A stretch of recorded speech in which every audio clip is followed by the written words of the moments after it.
G, ang tagal na rin natin nakikita nga nagko-coach dito sa PBA. Usually, pagka nato-thrown out, lalo na nung naki-coach Yang Giyaw pa siya.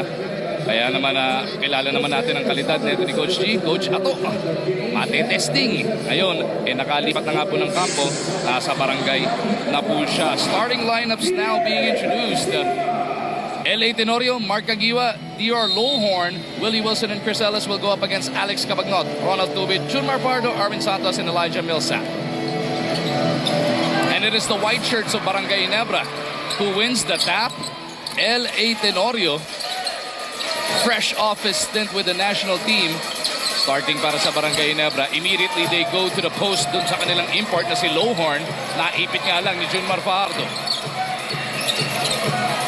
Caguioa to Tenorio, 4 on the shot clock para sa Ginebra. LA bothered on the shot. Millsap para sa rebound. Nakita si Santos na sa kabilang dulo. And Arwin will miss. Tenorio cross court papunta kay Caguioa. The spark almost lost it. Napunta kay Wilson. They go to Chris Ellis. And those are the first 3 points of this game. You can see both teams running up and down. Both teams are very athletic. That's what we're going to see a lot of in terms of the transition ng dalawang team. Petron looking for Fajardo dun sa ilalim. Hindi nga lang niya makuha yung pasa galing kay Tubit. Pareho sila nagsorry sa isa't isa. Gotta be a little bit more patient if you're Ronald Tubit kasi ang liit naman ang bumabantay dito kay Junmar. Lowhorn sa poste. Pangalawang sukat niya dito kay Junmar. This time he gets the jump ball. Very early on. You look at the way that your Lowhorn plays. It looks like he's gonna be more of an inside guy, pa-poste-poste. Hirap hanapin yan, ha? 6'5 ang ating height limit as Millsap gets a teardrop. 6'5 height limit pero marunong maglaro sa poste. Nakuha nila. Yeah, and you know, because yun talaga yung setup, diba? You have to get lucky in terms of the need of the import and what you'll be getting. So back-to-back basket for DR Lowhorn. First impression sa atin, ako napansin ko, may patience kanina nung inatake si Junmar, nasa ratuan, hindi na muwersa. And now he is starting to get his shots as Millsap overshoots. Fajardo is fouled.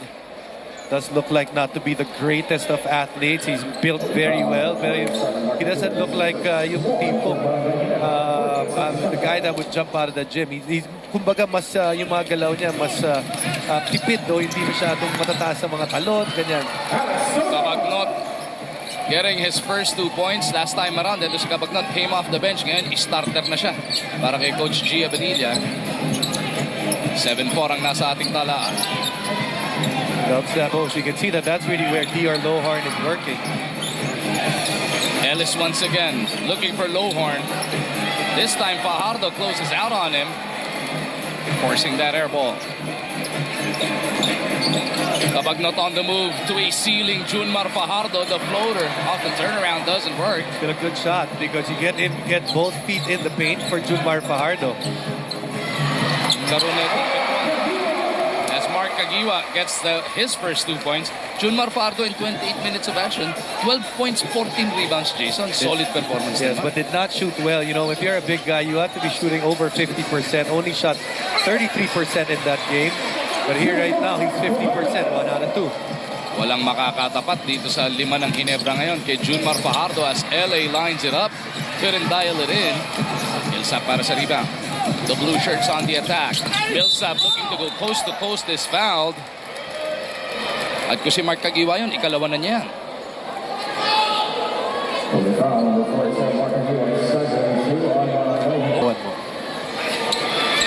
Millsap misses on the second. 9-7 ang nasa ating talaan. Dalawa pa rin ang abante ng Barangay Ginebra.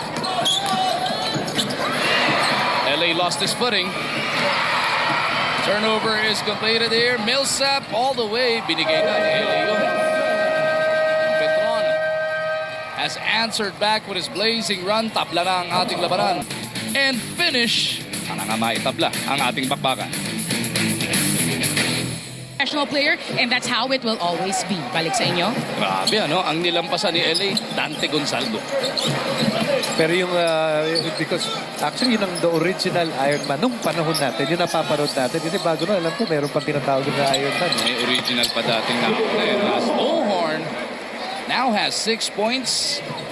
So number 1 dyan sa listahan yan, 500 plus, kulang-kulang 600. The captain, Alvin Patrimonio, pumapangalawa ngayon si Tenorio. And then Gonzalgo is third, and if we're not mistaken, Renren Ritualo was just 1 game behind Dante Gonzalgo. Muntikan niya rin ma-break yun, no? It's a testament to how LA takes care of himself, because even if there are days that, even the players that don't play a lot of minutes, nasasaktan pa rin yan. Ang hirap nun, ha? Talagang wala siyang na-miss ni isang laro mula nung siya'y na-draft, as Lowhorn is now showing us his range. Hindi lang pala sa loob, Jason. It's very surprising. It seems that when you look at the way he plays, hindi masyado swabe, no? Matapos nung 9-4 run ng Petron to tie the game, 5-2 nating naman ang isinukli ng Barangay Ginebra. As Petron turns it over once again, Chris Lutz, or Doug Kramer rather, papasok na para dito kay Junmar Fajardo. Going back to yung streak ni LA, no? Kahit mag-cover ng game, ang hirap gawin nun, 329 na sunod-sunod. Na hindi ka magkakasakit. Nakaupo ka lang, tayo nakaupo lang dito, siya yung nakikipagpakbakan pa dun. Wilson to Lowhorn, now he goes back inside. Kramer trying to stop him, Lowhorn misses. Arvin Santos grabs that board. Goes up to Kramer, the baseline jumper. The bicep shot works para dito kay Douglas. And for Doug Kramer, that's the reason why he's here. He's a more agile defender at the post, and also a guy that can stretch the floor because he has a decent 15-footer. Ngayon, makikipagpakbakan siya sa palaparan ng katawan dito kay Lowhorn. Hindi makatanggap ngayon. Itong import na Ginebra. Punta tayo nabot ni LA dito kay Millsap. And Ginebra will have just 6 seconds to try and come up with a shot as we send it over to Eric. Komportable naman daw itong import ng Ginebra na si Dior Lowhorn. Nakatulong na marami sa mga players ng Barangay ang mula sa Amerika, so it wasn't difficult to bond. Aware din siya sa fanbase ng Barangay, but he's doing his best to come in with a clear mind para hindi maapektuhan ng pressure and expectations. Wala din daw siyang Twitter just so he could focus on the task at hand ng mas mabuti. Balik sa inyo. Thank you, Erica. Mukhang ito si Chris Ellis worked on that jump shot in the offseason. As confident, medyo matalas ang mga tira niya sa labas. Ngayon, ang ganda ng lobo, no? It's a looper, and so much work for it. Ginebra doing well coming out that timeout. We were tied at 9-all before that timeout. It was the looper from Chris Ellis. Tapos nakanakaw sila doon sa ilalim. Beautiful pass from Kagiwa. Nakita si Wilson for the finger roll. Willing to share the basketball. Tenorio gets it over to Wilson, back to Tenorio. Kabagno trying to keep in front of LA. Pumunta na naman sila kay Lowhorn. Pilit itinutulak etong si Doug Kramer, no basket. Foul was way before the attempt. Kaldagan dito, Jason. Strength of Lowhorn. Tenorio in the lane, gets it out to Kagiwa. You can see Doug adjusting. Ngayon, malayo pa lang, tinutulak niya na naman ng palayo. The Furious versus the Fearless.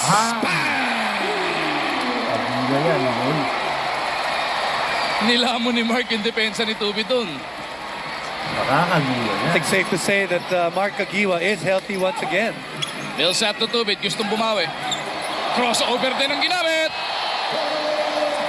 Long to lang para dito kay Tubit, but just as pretty, Jason.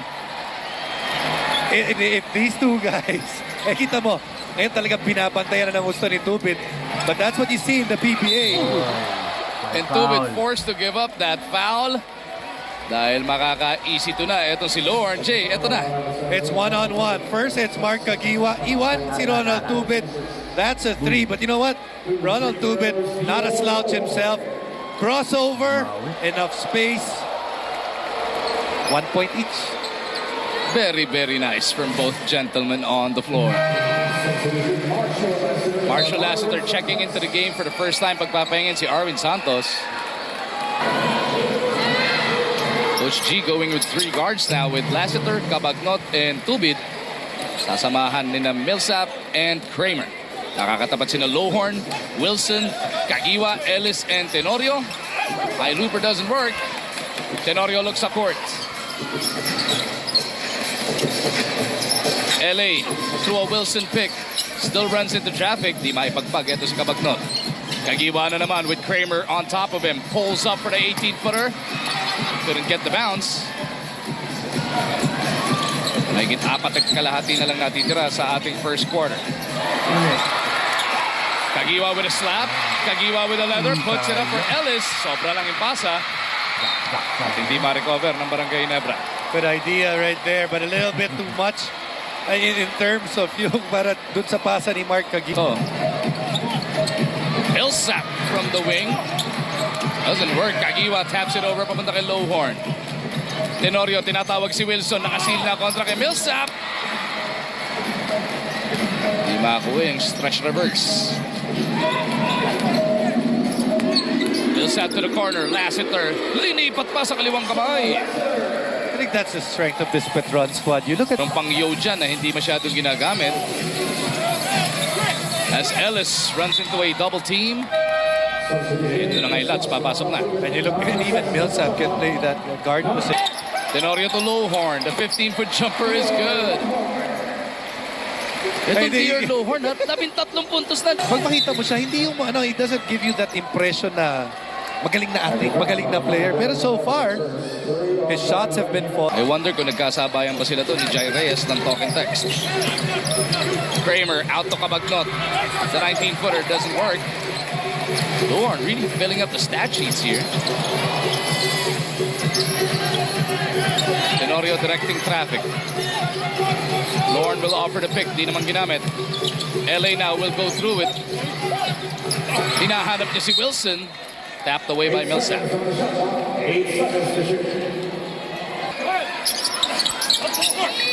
Kagiwa on the catch and shoot. Mark Kagiwa has 7 points. A combination of Mark Kagiwa as well as Lowhorn already combining for 20 between them. Ellis slicing through. Or Millsap rather.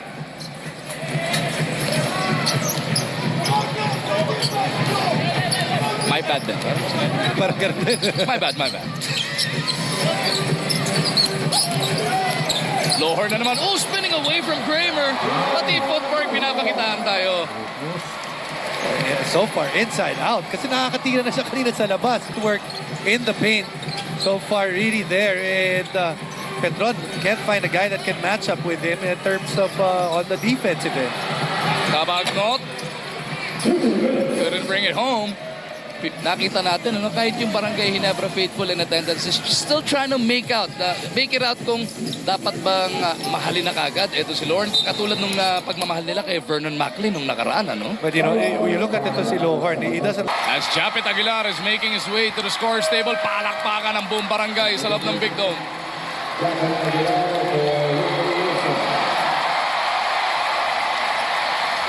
Very nice ang salubong dito kay Japet. Speaking of a highlight waiting to happen. Ayan na, pumasok na nga. Makakasabay niya dito si Urbistondo, Lowhorn, Kagiwa, and Ellis. Pasa ni Urbistondo, taken away by Lassiter. Tumatakbo. Oh, what a sidestep! Super Marshall gets the finger roll.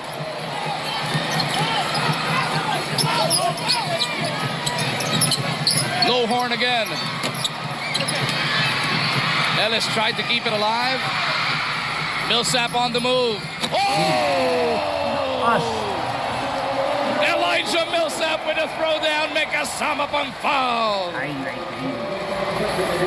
I did just say earlier, Japet is a highlight waiting to happen, but he didn't want to be in the end of this one.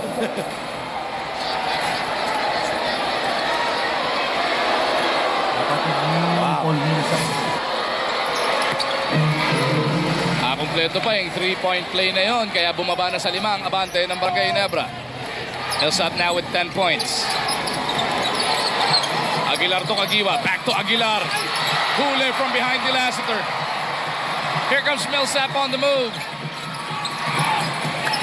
Kramer bobbles, recovers. Kramer goes up without the leather.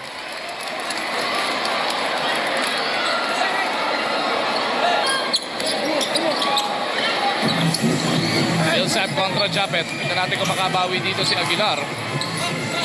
Napwersa niya si Millsap to give it up. Lanete puts it up. No. Urbistondo para sa rebound. Tumatakbo Barangay Ginebra. Ellis pleading for it. He goes up. Millsap is there to break it up. Kramer underneath for the reverse. 2 times Barangay Ginebra being a little bit greedy on the fast break, which has led to them not getting any points there. Sometimes it's better just to be going with the basic stuff. Aguilar at the post. Kramer ang aatakihin. Goes over to Lowhorn. 9 on the shot clock para sa Ginebra. Japet facing up. Go. Petron can offer last possible attempt of quarter number 1. Millsap nagmadali. Jumps it out papunta kay Lutz. 5 segundo na lang ang natitira. Lutz to the corner. Lanete for 3. Doesn't work. And that'll do it for the first 12 minutes of action. 29-26 is the score. Barangay Ginebra, after leading by as much as 10 behind the guns of DR Lowhorn, now settles for a 3-point lead. He's done it from everywhere, inside, outside.